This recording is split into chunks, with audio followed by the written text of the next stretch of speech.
Hello दोस्तों, नमस्कार।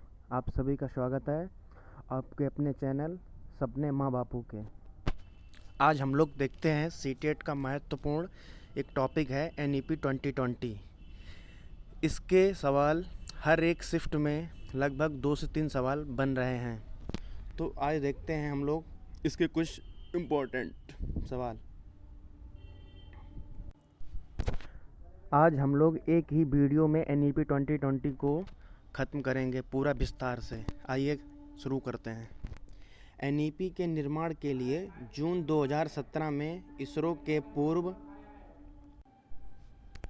Chief doctor के कस्तूरी रंगन की अध्यक्षता में एक समिति का गठन किया गया था। इस समिति ने मई 2019 में एनईपी का मसौदा तैयार किया। जैसा कि बच्चों एनईपी 2020 का मसौदा 2019 मई में तैयार हुआ। एनईपी 2020 वर्ष 1968 वर्ष 1986 के बाद स्वतंत्र भारत की तीसरी शिक्षा नीति होगी। अगला पॉइंट है एनईपी 2020 के तहत केंद्र व राज्य सरकार के सहयोग से शिक्षा क्षेत्र पर जीडीपी के 6% हिस्से के बराबर निवेश का लक्ष्य रखा जाएगा। कैबिनेट द्वारा एमएचआरडी का नाम बदलकर एजुकेशन मिनिस्ट्री करने को भी मंजूरी दी गई। वर्ष 2030 तक अध्यापन के लिए न्यूनतम डिग्री योग्यता 4 वर्षीय एकीकृत बीएड डिग्री का होना अनिवार्य किया जाएगा। और नई शिक्षा नीति के तहत बच्चों आप सभी को पता है कि एमफिल को समाप्त कर दिया गया है। अब इसका अगला पॉइंट देखते हैं स्कूल एजुकेशन के बारे में एनईपी 2020 क्या कहती है। यह नीति वर्तमान की 10+2 वाली स्कूली व्यवस्था को 3 से 18 वर्ष के सभी बच्चों के लिए पाठ्यचर्या और शिक्षण शास्त्रीय आधार पर 5+3+3+4 की नई व्यवस्था में करने की बात करती है। अब हम लोग देखते हैं इस नीति के आधार सिद्धांत क्या क्या रहे हैं। अगले बच्चों को संरचनात्मक समझ बनवानी है बच्चों को, तो इस एनईपी 2020 के तहत इस बात पर जोर दिया गया है कि बच्चों को रटंत पद्धति पर नहीं रखना है और ना ही केवल परीक्षा के लिए पढ़ाई पर। एनईपी 2020 में मल्टीलिंग्विज्म बहुभाषिकता और विविधता को प्रोत्साहन देना, क्योंकि बहुभाषी होने के उच्च संज्ञानात्मक लाभ हैं। फिर अगला पॉइंट एनईपी में कहा गया सीखने के लिए सतत मूल्यांकन पर जोर देना, ना कि साल के अंत में होने वाली परीक्षाओं को केंद्र में रखकर शिक्षण हो। और मूल्यांकन का उद्देश्य बच्चों को सीखने की प्रक्रिया में मदद करना है। मतलब कि ये नहीं है कि बच्चों को पढ़ाना है तो उनकी परीक्षाओं के लिए पढ़ाना है। बच्चों को ऐसा पढ़ाओ जो बच्चों के अनुभव से जोड़ के पढ़ाना है। एनईपी 2020 का ये मूल मंत्र है। छात्रों की प्रोग्रेस में मूल्यांकन के लिए परख नामक नए ऐप की स्थापना की गई। बच्चों के लिए एनईपी 2020 में परख नाम के एक ऐप की स्थापना भी की गई थी। और बच्चों की शिक्षा का माध्यम कम से कम क्लास 5 या क्लास 8 या उससे आगे तक भी घर की भाषा या स्थानीय भाषा में पढ़ाया जाए। मतलब कि कहा गया 5 तक तो 1 से 5 तक तो बच्चों को मातृभाषा में ही पढ़ाना है। अगर हो सके 5 से आगे भी बच्चों को मातृभाषा में ही पढ़ाया जाए। स्थानीय भाषा इसको कहते हैं मदर टंग, मातृभाषा। राज्य विशेष रूप से भारत के अलग अलग राज्यों में 3 लैंग्वेज फार्मूला को अपनाएं, लेकिन इस फार्मूले में लचीलापन रखा जाएगा। त्रिभाषा सूत्र के अंतर्गत एक विकल्प के रूप में दूसरी भारतीय भाषा का अध्ययन। और एनईपी 2020 ने 3 लैंग्वेज फार्मूला भी दिया था।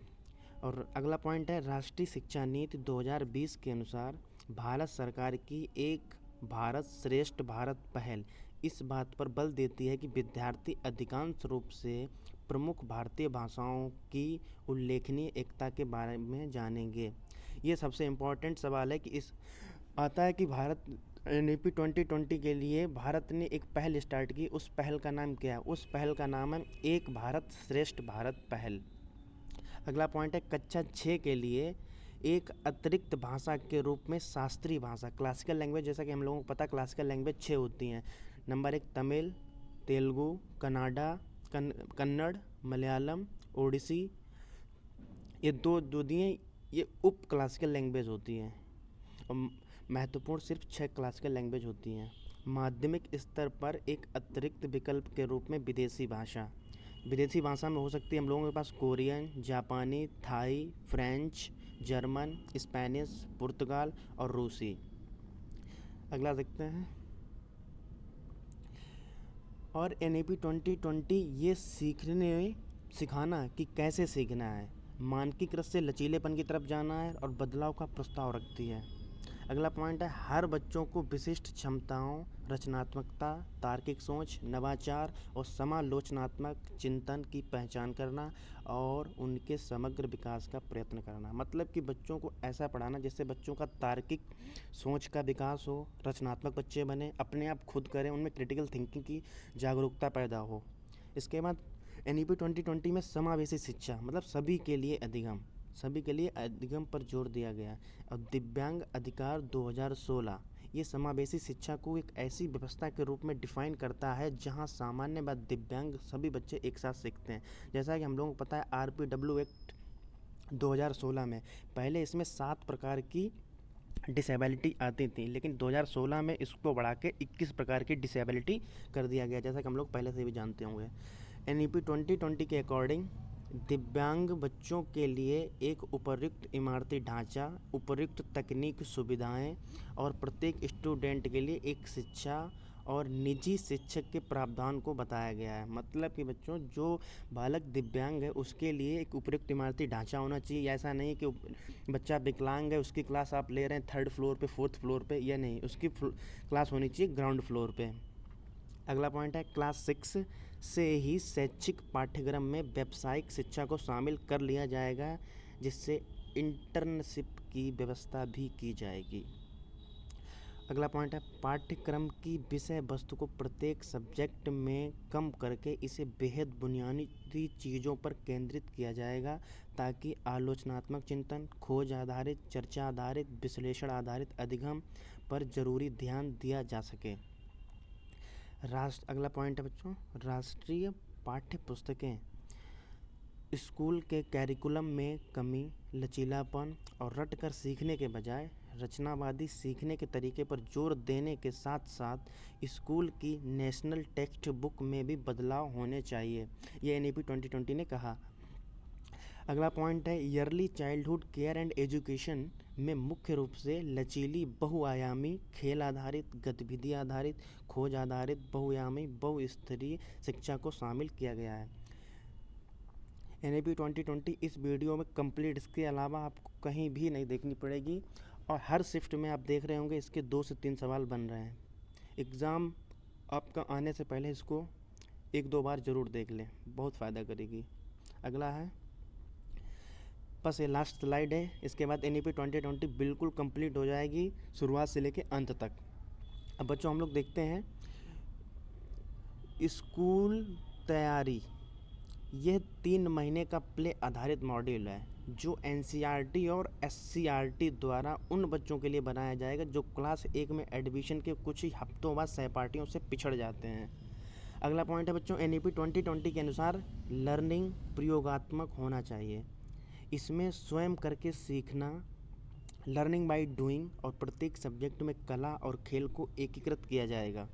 NCERT और SCERT के मार्गदर्शन में राज्यों, केंद्र शासित प्रदेशों तथा सभी स्टूडेंट्स के स्कूल बेस्ड असेसमेंट के आधार पर तैयार होने वाले और पेरेंट्स को दिए जाने वाले प्रोग्रेसिव कार्ड को पूरी तरह से नया स्वरूप दिया जाएगा।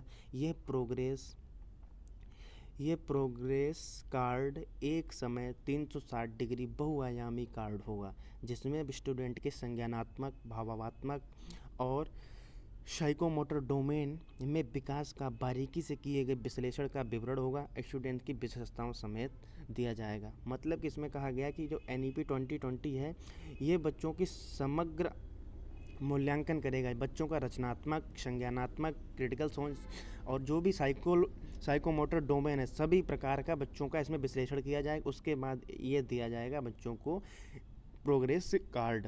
और बच्चों इसी के साथ अंत में देखते थे हम लोग कुछ निगेटिव वर्ड, जो हम लोगों को आंसर देखते ही ये अगर आ जाए ऑप्शन में तो उनको हटा ही देना अलग। जैसे कि किसी भी सवाल के ऑप्शन में अगर आ जाए केवल, मात्र, सिर्फ, ये मतलब गलत शब्द हैं। और रटना, याद करना, कंठस्थ कराना, ये कहीं भी तो बिल्कुल गलत है। बच्चों को रटाना, याद करना या कंठस्थ कराना ये बिल्कुल भी गलत बात है। और बच्चों को दंड, सजा, समस्या, बोझ, हतोत्साहित ये बिल्कुल नहीं करना। अगर हतोत्साहित या दंड आप सजा देंगे तो बच्चा स्कूल ड्रॉप कर जाएगा।